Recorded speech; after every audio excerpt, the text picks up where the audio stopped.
This video is about desexualizing your brain. And again, what do I mean by desexualizing your brain? The pornography. You're no longer getting your rocks off to those pixels on a screen, because that's all it is at the end of the day. You're looking at pixels on a screen. You're looking at a video of some girl that you find attractive most likely, and she's getting smashed by another dude. Like, that's really weird.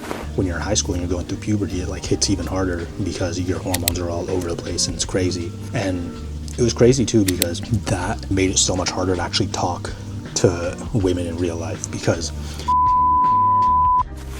we all have digital cocaine, digital heroin in our pockets at all times, and even young kids have access to it. And so it's getting us hooked, it's getting us addicted, and it's getting us to waste our vital essence, and it's getting us to waste our potent energy and lower our testosterone and shit, and just view women as objects and stuff. What's funny is that I think I just recorded 5 minutes of this video, but I didn't have my microphone on, so we're gonna restart now. This video is about desexualizing your brain. And again, what do I mean by desexualizing your brain? To me, that doesn't mean you're never gonna have sex. That doesn't mean you're never gonna be in a relationship. It doesn't mean that you need to become some monk or some super religious person who never has lustful thoughts. Those things are natural. We're human beings, right? But to me, what it means is you're no longer wanting to be controlled by those thoughts. You're no longer wanting to be controlled by that lower nature. It mostly means to me that you're no longer looking at the pornography. You're no longer getting your rocks off to those pixels on the screen, because that's all it is at the end of the day. You're looking at pixels on a screen. You're looking at a video of some person that if you're a guy, it's some girl that you find attractive most likely, and she's getting smashed by another dude. That's really weird. That's some C-U-C-K type of stuff. I don't know if YouTube tries to censor that word or not, but that's some C-U-C-K energy. I don't know about you, but I'm not really about that life. And it literally fries your brain. It rewires your brain. It's a form of brain rot, right? We always talk about doom scrolling, and you're on TikTok and you're just looking at all this random shit, and it's brain rot, and it's frying your brain, it's frying your attention span. But the porn is the same way. It's giving you such an excess, overstimulating amount of dopamine that it just fries your brain receptors, and then you can't be happy. You get such a high that our brain chemistry wants to remain in homeostasis, meaning it wants to stay at an even amount. So you get way too much dopamine, it's too overstimulating. Then it goes back down in order to try and balance it out. But then when you go down, you feel like shit. So then your brain's oh, okay, well, that porn we were just looking at, it made us feel good, right? So we want to go back up and then go back down. But then now it's this never-ending cycle of super high highs and then super low lows. And then what happens is after a while, the highs don't even feel good anymore. And then the lows get worse, and they get deeper, and they last longer, and the highs become shorter and shorter, and they don't get you as high. That's when you know you're in an addiction cycle, and you're addicted to pornography. You're addicted to the digital cheeks, as I've heard some people call it, the pixels on a screen. And you've literally rewired your brain at that point to only get aroused by pixels on a screen. For me, I got to a point where, especially when I was in high school, this is before the term gooning even became a thing, but I was already doing that. Basically, I would get home from school after a day just hanging out with my friends, going to class and did all my homework and shit. I'd get home and immediately just go straight to my bathroom, because in my bedroom didn't have a lock on the door. I would go to my bathroom, had a lock on the door, and I'd immediately just bring up the phub or some hentai, or just start doing shit. And again, I was in high school, so I didn't know any better. You're going through puberty, you got all these hormones and stuff, but I was doing that every single day, 3, 4, 5, 6 times a day. It was throughout the day, even late into the night. I'd stay up late and keep doing it because it's so addictive. Again, you get those such high highs, especially at that time when you're in high school and you're going through puberty. It hits even harder because your hormones are all over the place, and it's crazy. And it was crazy too because that made it so much harder to actually talk to women in real life, because now you're only viewing women as objects for sex. I didn't even realize it at first, but subconsciously I was only viewing them as sexual objects. I was only viewing them as a way to get my rocks off, get the nut off, because that's what you're training your brain to believe when you're constantly just consuming this content. You're literally rewiring your brain physically. Your neurons and shit are firing in a way that you can only get aroused by the pixels on a screen. You can only get aroused by watching other people go at it, while you just sit there with your meat in your hand and just touch yourself. It's really sad when you think about it. It's really unnatural and kind of gross. Sexuality itself is a good thing. It's a healthy thing. It's a natural thing. But porn and all this OnlyFans and all this stuff is a digital perversion of it. It's not natural. It's not real. Real sexuality is you connect with yourself, your own energy. You connect with another human being, their energy. And we just let that flow, right? We let that connection be what it is. But now we're getting interrupted by all these, OnlyFans and all the ID girls and all the Pornhub and all this kind of stuff. And kids nowadays are literally growing up with that shit like in their hand. I'm pretty sure I've heard stories about like people who are in like middle school or even younger than that, like 10 years old or something, and they're already seeing all this inappropriate shit. Like, they're kids, they should not be seeing that stuff, but it's all over the place. And so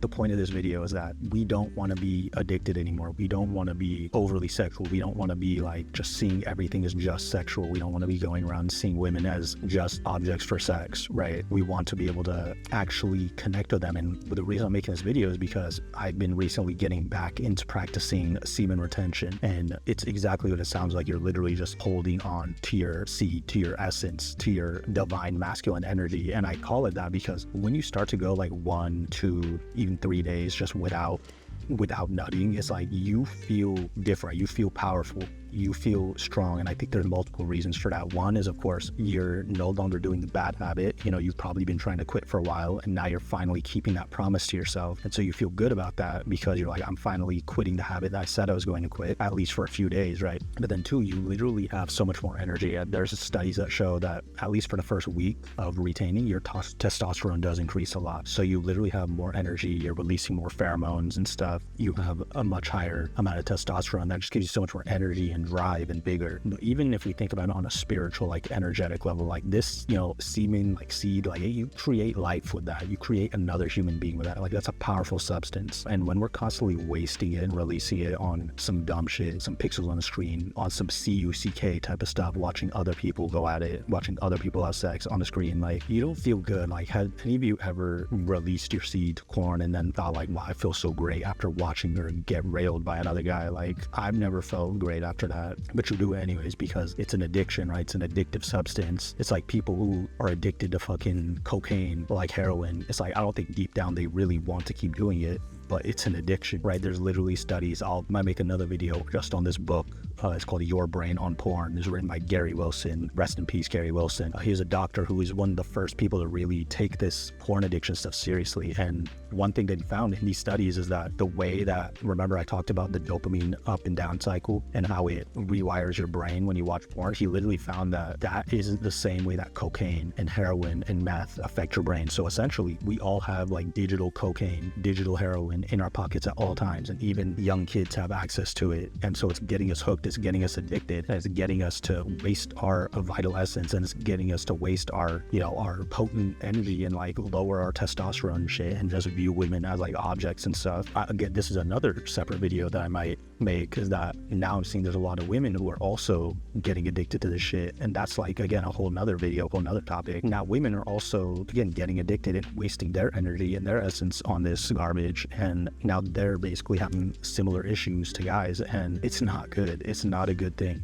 Nobody that I've ever heard feels happy about constantly looking at the corn. I've never heard of anybody feeling like good about themselves and like being a successful, like really successful and happy, internally happy person, yet they also look at the corn all the time. Like, it's just, those two things don't go hand in hand. It's like saying, oh, I feel really healthy even though I eat fucking McDonald's every day. It's like, no, you're gonna feel shitty, your stomach's gonna hurt, you're gonna get the bubble guts, if you're eating fucking Big Macs every day, eating chicken McNuggets every day. But the point is, when you start to hold on, you start to notice this stuff. You start to notice like your own fears and your own insecurities and your own anxieties, the things that you were using corn to escape from, the things that you were using corn to run away from and distract from. Because originally for me, I wasn't very confident in myself back in high school. I didn't think girls really liked me. I was afraid to talk to them. And so corn was like an escape. It was like, yeah, I felt good from the dopamine, but it was also like, oh, I can live vicariously through the screen and like see all these hot girls and stuff, and it was just a way for me to avoid dealing with my anxieties and dealing with my insecurities. But once I got to college and I realized, hey, maybe this isn't good for me, maybe I shouldn't do this. I was sitting in my dorm one day freshman year, and I looked at the hub again,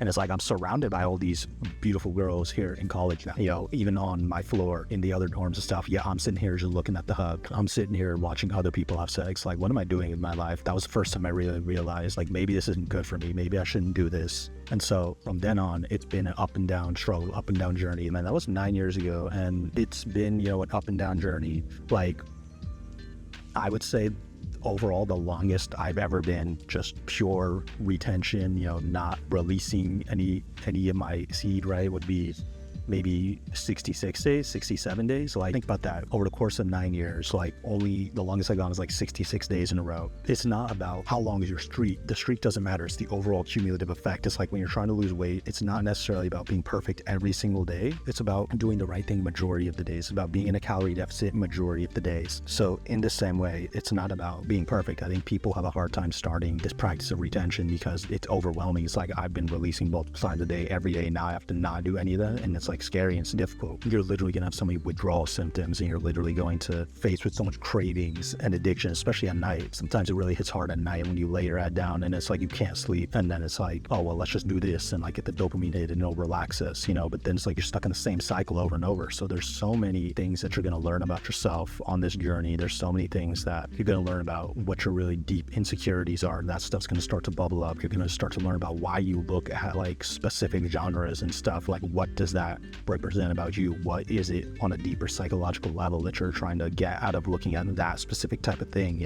You will quit. You will be free of this. Like, I don't want you to think that I'm saying you're not going to be free of this addiction. You will be, but it's a journey. It's not just you decide to stop one day. No, it's a continuous thing over time. It's a habit. You literally have to become a new person. You literally have to shed, like a snake sheds its skin. You literally have to shed your old skin. You have to shed your old lifestyle. The version of you that was addicted to porn, you literally can't be that version of you anymore. You have to purge all those limiting beliefs, those insecurities, those anxieties. You have to get rid of all that. And that's what retention helps you do, because now you're so full of this energy and it's going to be scary. It's going to be overwhelming at first. Think about it like in Dragon Ball Z or Dragon Ball Super when they were trying to go Super Saiyan Blue and like they couldn't hold on to all the divine energy, right? They're trying to learn to channel it and so they can go Super Saiyan Blue. But Vegeta is like, man, like this is so potent, so powerful, but it's so hard to control. Like I can't transform to the next level. And that's how it's going to feel at first. You're gonna notice it for like, if you just go a few days of retaining and then you'll be like, oh my God, like I have so much more energy, I have so much more power, right? The testosterone increases, all that kind of stuff, your focus, your drive, your energy. But you need to have an outlet. You need to have other ways to transmute the energy, right? Where your attention goes, your energy flows. So if your attention is just on not looking at corn, then you're still thinking about corn, right? And then eventually your energy is just gonna flow out back towards those old ways of thinking. You literally need to develop new habits, new hobbies.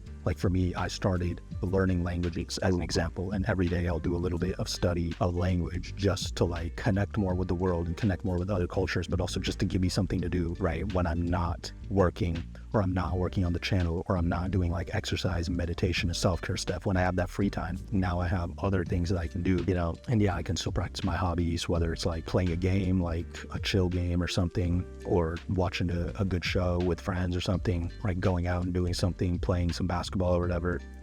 I got back into swimming, at the gym, something I used to do as a kid. You're going to start to return to all these childlike hobbies that you used to have. And it's like, wow, I used to do all these things as a kid and I enjoyed it. I had a lot of fun. But then I started doing all this corn and all this doom scrolling. And now I just sit there in anxiety every day and overstimulate and I don't feel good. And it's like when you retain, it's like, it's literally all that potent energy is just purging all the limiting beliefs. Like it's going to feel scary. It might take multiple months, might take multiple years. So you're probably only going to be able to go for like, I don't even know if you'll be able to go for a day at first, maybe like a few hours or something. But then you start to be able to go longer and longer and longer without the corn, right? Just like quitting any other addiction or bad habit. You got to start slow and it's going to keep building up from there. But eventually you're going to start to get to this point where you feel so much more clear. You feel so much more peaceful, feel so much more vibrant and energetic. You are literally returning to that childlike state. Because when you were a child, you weren't releasing, you weren't doing any of that. You're just living in the present moment. All that energy that you allow to build up in your body and you start to like circulate it again. You transmute it by focusing all that energy on other stuff. You start building new lifestyle habits. You start building a literal new lifestyle. You're going to start to become that better version. This channel is all about becoming your best version. And this is one of the best tools to be able to do that because it forces you to face your demons, forces you to face your fears. It forces you to not be living in this old pathway, in this old version of you. You can't live the life you want and still be the old version of you because the old version of you cannot live your best life. If it could, then you'd already be living your best life. But I don't think being addicted to corn is part of your best life. I don't think that's part of the vision you have for yourself. So I'd recommend try starting simple. Just start with just one day. Can you go one day without the corn? Just one day and see how differently you feel.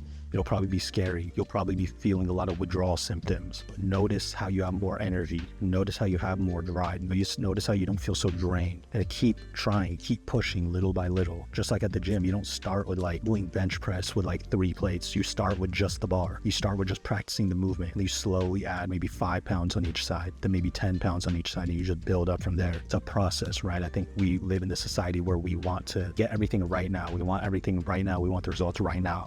I want to lose the weight right now. I want to get a girlfriend right now. I want to build a business, make lots of money right now. But that's just not how life works. It takes time. Good things take time. It takes time to build a nice physique. It takes time to quit your addictions and build new habits. It takes time to build a YouTube channel and build a brand and a community around that. It takes time to get to know someone and really determine if we should be in a relationship together. All these things take time. But what's the old saying? Like, all things worth doing take time, or something like that. Just try to quit. I think too many dudes just give up. They know that they're addicted, and then that's what gooning is, right? Gooning is like, you know you're addicted and you just kind of almost fetishize your addiction. It's really sad to read like some of the stories and like the way people speak who are just like lost in it. They basically are just allowing themselves to get lost in the addiction, and like they're literally fetishizing the fact that they're addicted. And it's pretty gross when you think about it. It's not good. It's not healthy. I also want to make one final point, is that when you stop doing all this stuff, I mentioned when you're addicted to corn, you start viewing women as objects, right? When you stop and you allow your brain to purge all that stuff out, now you start to see women as real people again. So many dudes have trouble like talking to girls, and like they get really nervous around them. Well, you're nervous because you view them as sexual objects. You don't view them as a human being, right? You don't view them as someone who is just breathing the same air as you, who also wants to be happy just like you, who also like eats food and poops in the morning and like just wants to go to school and get an education and wants to have a nice job and make a lot of money. Like, they're just people too. And when you allow your brain to cleanse itself, when you allow this energy to remain within you and to cleanse you and to get rid of this addiction, now all of a sudden it's just easy to see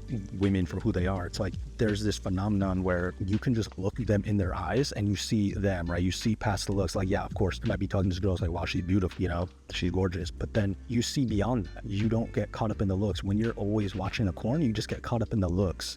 You just get caught up in the physical, right? The surface level. You're only surface level. When you allow this energy to transform you, now you can go deeper. It's like, okay, she looks good. And like, who is she, right? You look her in the eyes and you can see who she is as a person. They say the eyes are the window to the soul. So it's like, now I can see her, I can see the person, I can see the human being, and now that's when you can actually really connect. That's when you can actually really start to relate to one another and think about, a lot of dudes want a relationship. Well, what's the key word in relationship? It's relate. Can we relate to one another? Can we connect with one another as human beings? So I'll leave you with that, because this video is over 20 minutes long now, it looks like, and there are a lot more videos I can make on this specific topic, but I just want to give a general discussion about why it's important to try practicing retention and see how that affects you. You know, I guarantee you at first it'll be difficult, but I guarantee you, you're going to get a lot of positive benefits, a lot of positive feedback from your body, from your brain, as it's going to start to heal. It's like when you want to lose weight and you finally stop eating so much junk food. It's like now your body can actually heal all the inflammation and all the bloating and all the chronic like antioxidants and all the bullshit, or like oxidation,